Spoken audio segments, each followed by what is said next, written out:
आदाब, नमस्कार। मैं वसीम अख्तर और आप देख रहे हैं द लीडर हिंदी। यूपी की जिला बरेली में जुमे पर बवाल के बाद कार्रवाई का लंबा सिलसिला जारी है। एक मुकदमे में मौलाना तौक़ीर रज़ा खान का नाम शामिल किया जा रहा है। उसके लिए विवेचक ने कोर्ट में भी वारंट दाखिल कर दिया है। एसएसपी अनुराग आर्य ने एक सवाल के जवाब में ये जानकारी दी है। 7 फरार आरोपियों पर 15-15 हज़ार का इनाम घोषित कर दिया गया है। साथ ही वारदात में 10 के बाद 11वां मुकदमा भी अब दर्ज कर लिया गया है। इसमें डॉक्टर नफीस खान और नदीम खान नेम्ड हुए हैं। 2 पार्षदों, एक पूर्व पार्षद समेत 5 के प्रतिष्ठान सील कर दिए गए हैं, जिनमें एक marriage hall, bike showroom, garage, gym, workshop शामिल है। सैलानी की तरह ही मोहल्ला कटघर में नगर निगम का बुलडोजर चला है। मौत पर खत्म हुई बाली उम्र की मोहब्बत की दास्तान। रामगंगा में 2 किशोरियां डूब गई हैं। दोस्ती में दरार पर चाकू चला है और किला इलाके में तेज बारिश के साथ ओले गिरने से मौसम सुहावना हो गया है। आइए अब आपको सभी खबरों की तफसील बताते हैं। कटघर में चला बुलडोजर, मैरिज हॉल सील। किला के मोहल्ला जखीरा में डॉक्टर नफीस खान का रदा मैरिज हॉल टूटने के बाद अब एक और मैरिज हॉल को बीडीए की टीम ने सील कर दिया है। ये फरीदापुर चौधरी में है। पूर्व पार्षद वाजिद बेग का है। उन्हें भी मौलाना तौक़ीर रज़ा खान का करीबी बताया जा रहा है। उनके मैरिज हॉल को सील करने के लिए बीडीए का अमला फोर्स के साथ दोपहर बाद फरीदापुर चौधरी पहुंचा। तब वाजिद बेग के मैरिज हॉल पर ताला लगा था। उस पर लगे ताले को तोड़ने के बाद बीडीए ने उस पर अपना ताला डालकर उसे सील करके नोटिस चस्पा कर दिया गया है। ये marriage hall Baig marriage hall के नाम से है। यही कार्रवाई शाहबाद के पार्षद अब्दुल क़य्यूम मुन्ना के कोहाड़ा पीर पर बाइक शोरूम पर की गई है। 100 फुटा रोड पर नासिर खान का गैराज, मोहनपुर ठिरिया में जाकिर प्रधान का जिम और यहीं इरफान की वर्कशॉप सील हुई है। इसमें नासिर खान फरीदापुर चौधरी का पार्षद है। 3 बारात घर, एक होटल, फाइक कॉलोनी में फरद खान का घर पहले ही बीडीए सील कर चुका है। इससे पहले दोपहर सैलानी की तरह ही मोहल्ला कटघर में बुलडोजर से अतिक्रमण तोड़ा गया है। इससे वहां खलबली मची रही। जुमे के बवाल में 11वां मुकदमा किया दर्ज। 26 नवंबर को जुमे के दिन बरेली में बवाल के आरोपियों से हिसाब किताब का सिलसिला कुछ और आगे बढ़ा है। मौलाना तौक़ीर रज़ा खान की इत्तेहाद मिल्लत काउंसिल IMC के 7 फरार ओहदेदारों पर 15-15 हज़ार के इनाम का ऐलान कर दिया गया है। इनमें पार्षद अनीस सकलैनी का बेटा, हिस्ट्री शीटर, उसका भाई, खुद को मौलाना का PRO लिखने वाले अफजाल बेग, युवा जिला अध्यक्ष साजिद सकलैनी, यूथ विंग के अध्यक्ष अल्तमश रज़ा वगैरह शामिल हैं। साजिद सकलैनी मोहल्ला रोली टोला में मदीना शाह इमाम बाड़ा, अल्तमश रज़ा मोहल्ला शाहबाद, अफजाल बेग मोहल्ला मलूकपुर नीम वाली मस्जिद, नायब उर्फ निम्मा, बबलू खान, नदीम और अदनान सकलैनी ये सभी मोहल्ला चक महमूद के रहने वाले हैं। पुलिस के मुताबिक इनमें निम्मा हिस्ट्री शीटर है। बबलू खान और उसके भाई नदीम पर पहले से मुकदमे दर्ज हैं। अदनान पार्षद अनीस सकलैनी का बेटा है। 26 तारीख को जो थाना कोतवाली और बारादरी क्षेत्र अंतर्गत घटना घटित हुई थी, उसमें 7 अभियुक्त ऐसे थे जो वांछित हैं और जिनकी बहुत ही महत्वपूर्ण भूमिका उस पूरे प्रकरण में थी, बहुत नेगेटिव भूमिका उस प्रकरण में थी। इनमें से 2 की हिस्ट्री शीट खुली हुई है। एक व्यक्ति ऐसा है जो सामूहिक बलात्कार के मुकदमे में भी जेल जा चुका है, उसमें आरोपी है। ऐसे 7 वांछित अपराधियों को, अभियुक्तों को की गिरफ्तारी के लिए मेरे द्वारा 15,000 रुपये का इनाम घोषित किया गया है। इसके साथ साथ इनके NBW 82-83 की कार्रवाई के लिए भी आयोग को निर्देशित किया गया है। वर्ष 2019 का एक मुकदमा थाना कोतवाली में दर्ज था, 2019 में दर्ज हुआ था। इसमें कुछ लोगों के खिलाफ चार्जशीट लगी थी। मौलाना तौक़ीर रज़ा के विरुद्ध विवेचना प्रचलित थी। इसको जो IO हैं, उसके वर्तमान IO हैं, उनके अनुरोध के क्रम में माननीय न्यायालय द्वारा उनको बी वारंट पे तलब किया गया, जिसकी प्रोसीडिंग अभी चल रही है। बवाल को लेकर 11वां मुकदमा फरीदापुर चौधरी के रहने वाले फर्नीचर कारोबारी लियाकत ने डॉक्टर नफीस और नदीम खान पर कोतवाली में दर्ज कराया है। बवाल में 85 आरोपियों को पुलिस पहले ही गिरफ्तार कर चुकी है। जो 25 सितंबर की रात को एक अपील जारी की गई थी, जिसको नदीम के द्वारा बाद में व्हाट्सएप ग्रुप पे फर्जी बताया गया था, उस पे एक तीसरे व्यक्ति के साइन थे, नदीम और नफीस के अलावा लियाकत नाम का व्यक्ति। वो पुलिस के सामने आया है और उसने बताया कि वो उसके सिग्नेचर नहीं है और नदीम और नफीस के द्वारा उसके फर्जी सिग्नेचर करते हुए ये अपील जारी की थी। उन दोनों के सिग्नेचर उस पर ओरिजिनल थे, लेकिन लियाकत के जो सिग्नेचर थे वो फर्जी सिग्नेचर इन दोनों के द्वारा किए गए थे। इसके संबंध में उसने पुलिस को तहरीर दी है। पुलिस के द्वारा FIR पंजीकृत की गई है। इसमें नदीम और नफीस, नदीम खान और डॉक्टर नफीस खान, ये दोनों उसमें आरोपी हैं। इनको इस मुकदमे के संबंध में इनके अलग से इनसे PCR पे लेकर इनसे पूछताछ की जाएगी। मौत पर बंद हुई बाली उम्र में मोहब्बत की दास्तां। लड़की और लड़का दोनों ही नाबालिग थे। अंजाम से बेखबरों गांव की पगडंडी और खेत के झुरमुट में तन्हा बातें किया करते थे। जाहिर सी बात है, उन्हें प्यार का पता लगने पर घर वालों को नागवार गुजरा होगा। प्यार पर पैरा लगा होगा तो दोनों लापता हो गए। गांव के बाहर उनका न कहीं ठौर और न ठिकाना था, लिहाजा कुछ दिन भटके और फिर गाँव में ही लौट आए। उन्हें पता लगा कि उनके न होने पर हंगामा बरपा हो चुका है। लड़की के घर वालों ने मुकदमा दर्ज करा दिया है। दोनों परिवारों में तनातनी चल रही है।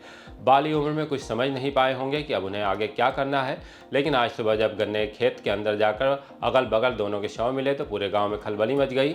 भीड़ इकट्ठा हो गई, घर वाले और पुलिस भी आ गई। कम उम्र में प्यार और मौत की आगोश में समा जाने का ये मामला फरीदपुर थाने के इलाके का है। लड़के के भाई का कहना है कि ऑनर किलिंग है। वो 27 तारीख को घास काटने गए थे, वो वहाँ से लापता और लड़की वाले ढूंढने गए थे। अब उसका मालूम नहीं है, जैसे चलता होगा या ना चलता होगा। उसने घर नहीं बोला कि 16 साल उम्र होगी हमारे भाई की, बुद्धपाल की। हाँ। लड़की की होगी 15 साल। जानकार के खेत में मिली है या फिर कोई? जैसे हमारा रकबा लगता है दूसरे के खेतों में, वहाँ की जो खुद की ज़मीन थी उसमें मिला था वो, गन्नों के बीच में। वहाँ से फिर इनके गांव से गए थे इनके घर वाले। अच्छा। 4 जने। लड़की के भी? हाँ। अच्छा। इन्होंने ढूंढा, हमने ढूंढा नहीं, डर के मारे कहीं ऐसा नहीं हमें पकड़ लें। अच्छा। तो इन्होंने मार के टांग दिया। ये शक है आपको? शक है पूरी, क्योंकि जेई गए थे वहाँ हाँ। और इन्होंने ढूंढा, हमने ढूंढा नहीं है। तराई में जैसे गन्नू बहुत खड़े हैं।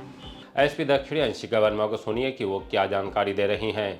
आज दिनांक 6/10/2025 को थाना फरीदपुर स्थित एक युवक और एक युवती की मरने की सूचना प्राप्त हुई और जिसके पश्चात थाना फरीदपुर पुलिस सीओ फरीदपुर मौके पर पहुंचे तो यह देखा गया कि एक गन्ने के खेत में पुराने शव एक युवक और युवती के मिले हैं। उल्लेखनीय है कि 28/9/2025 को परिवारजन द्वारा बुद्धपाल के विरुद्ध उसको भगा ले जाने के संबंध में एक मुकदमा पंजीकृत कराया गया था, जिसका अपराध संख्या 798/25 है। फिलहाल फील्ड यूनिट मौके पर उपस्थित है और दोनों शवों का पोस्टमार्टम कराने हेतु उनको मॉर्चरी भेज दिया गया है। रामगंगा नदी में डूब गई नहाने गई छात्राएं। फरीदपुर थाने के इलाके सितारगंज गांव की करीब 10 किशोरियां सोमवार सुबह शरद पूर्णिमा के मौके पर ऑटो से रामगंगा नदी के खलपुर घाट गई थीं। स्नान करने के दौरान 17 वर्षीय अनीता गहरे पानी में चली गई। उसे डूबता देख उसकी 17 वर्षीय सहेली पूनम ने बचाने की कोशिश की, लेकिन तेज बहाव में वो भी बह गई। शोर मच गया। आसपास के ग्रामीण मदद के लिए दौड़ आए, दोनों की तलाश शुरू कर दी। करीब आधा किलोमीटर दूर पूनम को तलाश करके बाहर निकाला गया। परिजन आनंद फानंद में उसे अस्पताल ले गए, जहां डॉक्टरों ने मृत घोषित कर दिया है। अनीता की तलाश अब भी जारी है। पुलिस और प्रशासनिक अधिकारी घटना स्थल पर हैं। गोताखोरों की मदद से सर्च ऑपरेशन चल रहा है। दोनों किशोरियां हाई स्कूल में पढ़ रही थीं। लाइन में प्रवाहित हुआ करंट, कर्मचारी की मौत। थाना भोजीपुरा के अभयपुर केसरपुर के रहने वाला 26 वर्षीय नसीब खान धौराटांडा में बिजली की लाइन शिफ्टिंग का कार्य करते समय पोल से गिरकर गंभीर रूप से घायल हो गया था।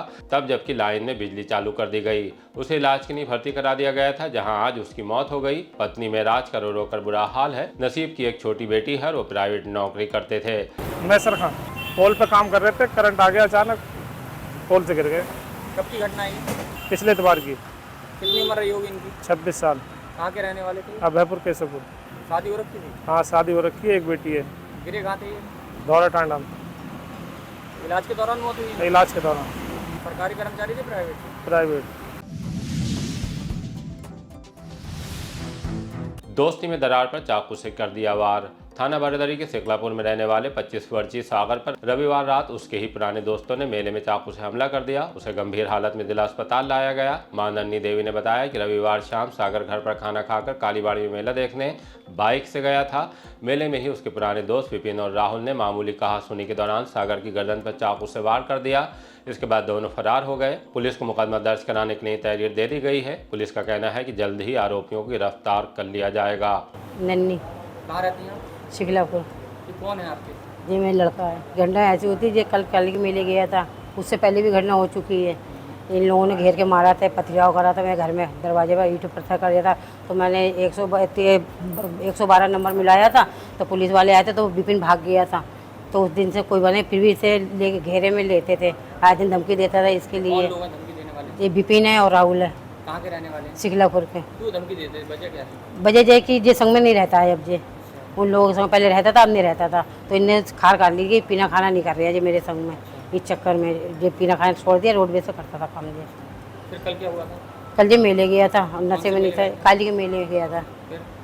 फिर क्या बोलते हम तो आ गए थे, मेरा बेटा कह रहा है मैं रोडवेज जा रही हूँ, और मुझे क्या पता ये इसके पीछे लगे हुए हैं, और जो पीछे से पता नहीं कहाँ से आया, तो इसे घेर के दोनों लोगों ने मारा है। किन किन लोगों ने मारा? विपिन ने और राहुल ने। चाकू किसने मारा था? विपिन ने मारा है। कहाँ मारा था? यहाँ टोली पे मारा है, बहुत खून लखपत। मैं गई, मेरे लड़का घर गया था, तो लखपत था, मैं किमाले खोली तो मैं लेके एकदम भागी थी। मेरे चौराहे पुलिस वाले थे, कह रहे इन्हें जल्दी लेके जाओ और इसे भर्ती करो जाएगा, ट्रीटमेंट करो, नहीं से क्या हो जाएगा। तो मैं लेके आई, तो मैं डिस्ट्रिक्ट में ट्रीटमेंट करवाया। कार से सामान चुराने में पकड़ा नेपाल का युवक। बारादरी पुलिस ने 24 घंटे में उस चोर को गिरफ्तार कर लिया जिसने सम्राट अशोकनगर में मोबाइल, आईपैड, टैबलेट, नकदी और विदेशी मुद्रा चोरी कर ली थी। पुलिस के मुताबिक पकड़े गए इस युवक का नाम हिमाल शाह है। मूल रूप से नेपाल का रहने वाला है। फिलहाल उसने सनराइज कॉलोनी में किराए का कमरा ले रखा है। पूछताछ में उसने पुलिस को बताया कि हरियाणा में वेटर का काम करता था। होटल मालिक ने काम कराने के बाद पैसे नहीं दिए तो जीविका चलाने के लिए बरेली आ गया। यहाँ कारों का शीशा तोड़कर उनसे सामान चुराने लगा। सामान दिल्ली के चोर बाजार जाकर बेच देता था। उससे कार में चोरी सामान, विदेशी मुद्रा, थाई भात भी बरामद हुई है। किला के इलाके में ओलों के साथ तेज बारिश। शाम के वक्त अचानक आसमान पर घने काले बादल छा गए। सिविल लाइंस में तो हल्की बूंदें गिरी, लेकिन चौपला पुल की उस तरफ किला इलाके में तेज बारिश होने लगी, इतनी कि सड़कों पर जल भराव हो गया। इस बीच ओले भी गिरने लगे। दुल्हनिया मदार के पास दुकानदारों ने बताया कि काफी देर तक ओले गिरे हैं। ओले गिरने के बाद मौसम में भी बदलाव देखने को मिल रहा है। तापमान में गिरावट दर्ज की गई है। इसी तरह की ताज़ा अपडेट जानने के लिए देखते रहिए द लीडर हिंदी। विदा लेने से पहले हमारी आपसे गुजारिश है कि हमारी रिपोर्टिंग पसंद आ रही तो खबरों को शेयर कीजिए और हमारे चैनल को सब्सक्राइब करके हमारा हौसला ज़रूर बढ़ाइए।